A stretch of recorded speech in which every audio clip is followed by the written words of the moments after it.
Okay, thank you Sensei. Terima kasih Sensei ya. So masuk dekat sini dengan daya fikiran kita, kita berupaya untuk berdiri sendiri, bergerak sendiri untuk menjadi lebih baik. Dia tak ada lah, dia bukan sebab faktor, alamak ini memang kalau aku tak buat ni KPI tak jalan. Boleh jadi KPI push factor tetapi dia sendiri. Maksud tadi apa? A sense of responsibility. Sendiri rasa mahu berubah lebih baik, sendiri push diri sendiri untuk lebih baik. Betul Sensei? Begitu ya? Okey. Jadi untuk perbincangan yang seterusnya, kita juga nak tahu sebenarnya bagaimana Minda Kaizen ni, Minda nak lebih baik ni dapat membantu kualiti dalam bekerja seharian. Ni hari-hari kerja, kita tak nak hari-hari menghitung hari bila nak pencen, tak nak ya. So macam mana Minda Kaizen ni dapat membantu kami-kami ni untuk sentiasa nak jadi orang yang berkualiti dalam bekerja. Boleh saya kongsikan? Saya suka perkataan, dua perkataan yang disebut tadi. Yang pertama ialah pencen dan yang kedua adalah kualiti. Saya kongsi sedikit untuk pengetahuan orang ramai. Di Jepun dia ada sambutan-sambutan yang berkaitan dengan jangka hayat seseorang. Sebagai contoh, apabila mencapai usia 20 tahun, dia akan ada yang disebut sebagai hari menyambut kedewasaan. Tak kisahlah, dah lama akhir balik pun dia kira umur 20 tahun tu hari menyambut kedewasaan. Pada umur 60 tahun, dia akan sambut satu yang disebut sebagai Kanreki. Kanreki ni hari lengkapnya satu kitaran kalender. Maksudnya kat sini dari segi budaya Jepun, dia punya kalender tu, zodiak dia tu, kalau dah umur 60 tahun tu maksudnya dia balik asal kepada tahun kelahiran dia. Jadi umur 60 tahun ni bagi orang Jepun dianggap sebagai umur retirement ataupun umur peralihan. Peralihan tu maksudnya dia akan secara tradisinya kalau dia berjangga dan sebagainya, dia akan melepaskan tanggungjawab kepada generasi seterusnya. Dia akan melepaskan tanggungjawab kepada generasi seterusnya. Dia akan reflect balik achievement dia, pencapaian dia sepanjang hayat dia. Dan yang terakhir sekali, dia akan mulakan kehidupan dia fresh macam baby. Pakaian dia pun warna merah, akai. Akai tu merah. Dia pakai warna merah sebab akai tu macam melambangkan akacang. Akacang tu baby. Jadi itu berlaku pada usia 60 tahun. Jadi kita nak sambut Merdeka ni tahun ke-63. Betul 63. Kita akan sambut. Jadi kalau kita lihat negara kita dari segi usia tu dah umur 3 tahun sebenarnya. Sepatutnya perbincangan ni kita boleh buat 3 tahun lepas. Tapi bukan waktunya lagi.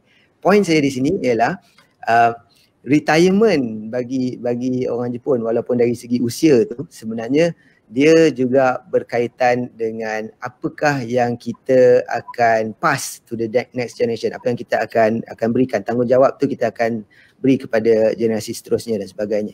Jadi di sini timbulnya keperluan untuk Minda Kaizen ini. Minda Kaizen sebenarnya dia dari segi konsep Kaizen itu dia lebih diguna pakai secara umumnya. Kita dekat Malaysia tahu kalau kita bekerja dalam sektor pembuatan, manufacturing, biasanya Kaizen ni berkaitan dengan lean.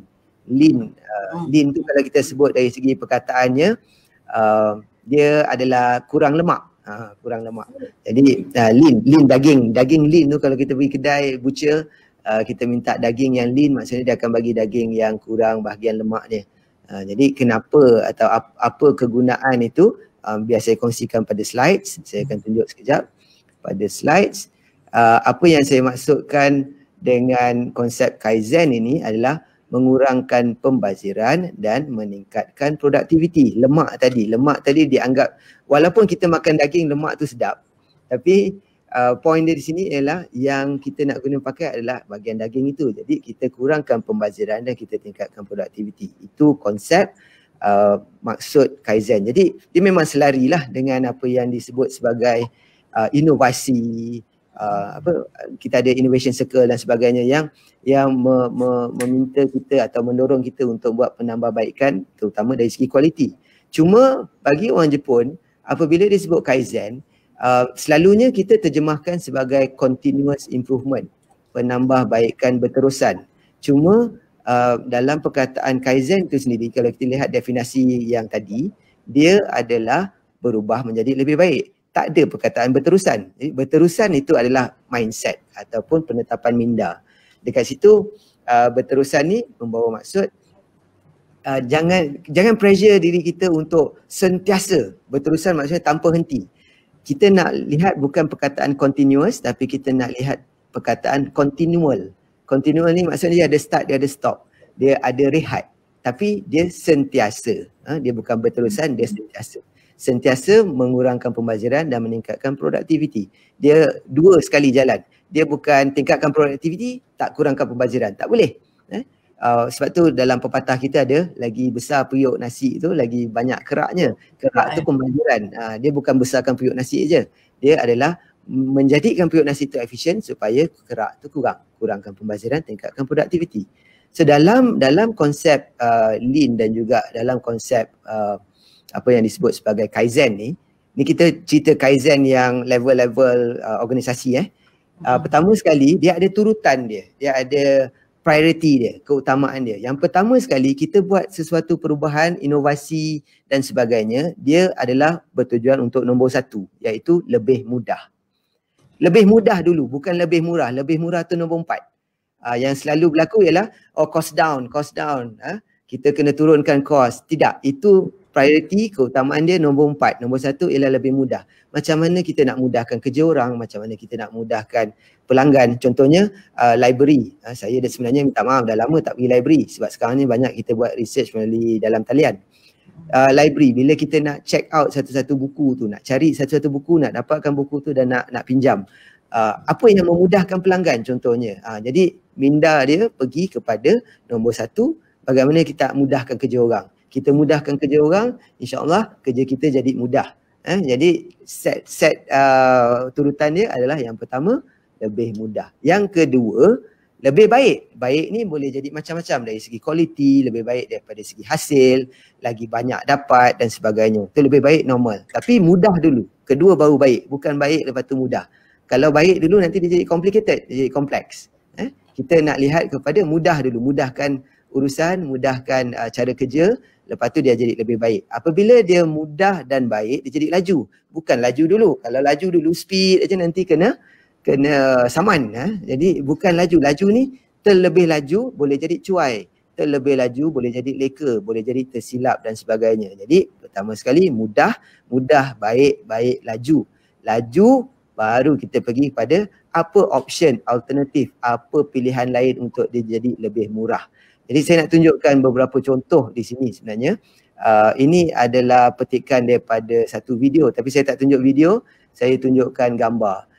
Di Fukasawa Denko, syarikat Fukasawa Denko ni, dia meletakkan alat-alat untuk dia buat kerja tu di depan. Tengok daripada gambar ni boleh nampak. Puan Farah nampak apa Puan Farah? Nampak ada macam pembaris. Panah, ada gunting, ada pembaris je. Jadi kalau kita lihat dari segi template itu sendiri, agak-agak template ni beli dekat Daiso ke dia buat sendiri ke? Buat sendiri kan. Maksudnya kat situ itu yang kita sebut tadi, lebih mudah. Dia bukan pergi kepada kos dulu. Maksudnya untuk dia boleh buat kerja dia dengan lebih baik, lebih mudah, lebih laju, dia sendiri yang buat, bukan minta HR tolong belikan dan sebagainya. Kita kena faham konsep Kaizen ni. Jadi ini salah satu. Ada lagi, saya nak tunjukkan gambar yang seterusnya. Yang ini rak menyimpan alat tulis. Kalau kita perhatikan, nampak tak kesel saya tengah pusing-pusing dekat bahagian masking tape ni, bahagian pita lekat ni. Ada satu papan warna kuning tu. Maksudnya ni dia letak, contohnya dia ada letak 3 gelong tape. Apabila tinggal gelong yang terakhir tu, sebelum gelong terakhir tu dia akan letak tape. Tape tu tulis, ambil perhatian, ini yang last, ini yang terakhir, tolong order. Jadi kan senang, kita letak sebelum tengok, oh tinggal lagi satu. Tak adalah kita ambil, lantaklah nanti pandai-pandailah kerani order lain. Tidak, dia memberi satu indikator memudahkan kerja orang lain supaya tidak putus bekalan. Ini apa yang dia buat, very simple. Dia, dan lihat daripada segi almari tu, dia gantungkan dekat tepi, jadi masih ada ruang-ruang yang boleh diguna pakai.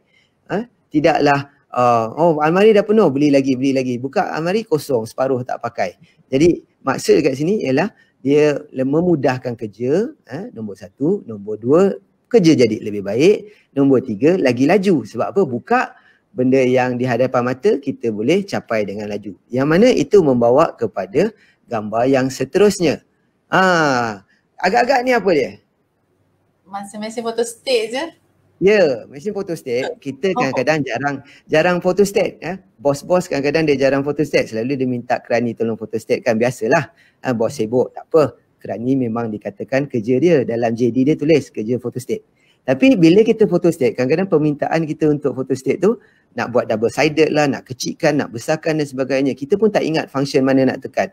Jadi apa yang dia ni buat, kalau kita lihat, dia potong kertas, template ikut ruang-ruang yang nak ditekan. Jadi kalau ini nak buat double sided, dia letak double sided ni punya template pada skrin mesin photostat tu dan dia tekan. Jadi dia tak akan buat silap. Itu maksudnya memudahkan kerja, kerja jadi lebih laju dan dia tak menambah kos apa pun. Kerja tu sekadar kertas itu je. Ini yang dimaksudkan. Okey, yang seterusnya, satu lagi gambar. Ini apabila kita memikirkan kemudahan kerja untuk orang lain, pihak yang kelainan upaya. Pihak yang kelainan upaya mungkin dari segi ketinggian meja tak sesuai. Jadi apa yang dia buat di sini ialah dia customize, dia buat menggunakan PVC pipe tu, dia buatkan rak-rak, dia jadikan rendah supaya orang yang kelainan upaya boleh menjalankan tugas. Jadi menyelesaikan satu masalah tak ada peluang kerja untuk pihak yang sebegini. Jadi itu adalah yang saya boleh katakan sebagai konsep Kaizen dari skop yang lebih besar. Jadi kalau nak kata adakah minda Kaizen ni dapat membantu kualiti kerja seharian? InsyaAllah. InsyaAllah boleh. InsyaAllah boleh. Cuma nak buat tak nak buat tu saya kira pilihan di tangan mereka yang menonton dan memahami cerita ni. Silakan Puan Farah.